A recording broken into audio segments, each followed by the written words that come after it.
We know that funding your college education can be stressful. As you start your journey at Brookdale, we want to make sure that you take advantage of every financial assistance available to you. We are here to help.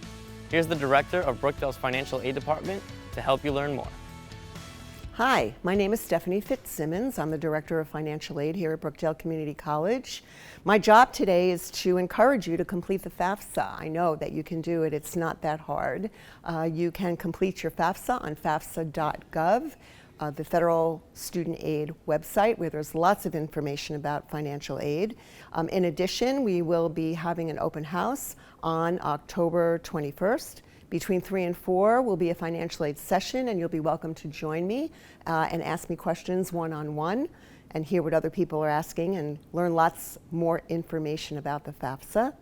In addition, you can ask questions through our FA Office email, which is faoffice@brookdalecc.edu.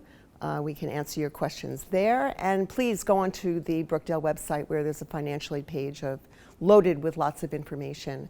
I really think it's important that you complete the FAFSA because you are going to start to get offers from colleges around the end of the winter in terms of what other colleges might be willing to offer you in terms of financial aid funding, and you want to compare those to see what might be the best option for you and your student. Welcome, and we'll see you on the 21st. To get to know some of our other academic institutes and services, be sure to check out our other videos. We look forward to seeing you at our open house, where you can speak to our faculty, deans, and other department representatives. Thanks for watching, and I hope to see you around campus.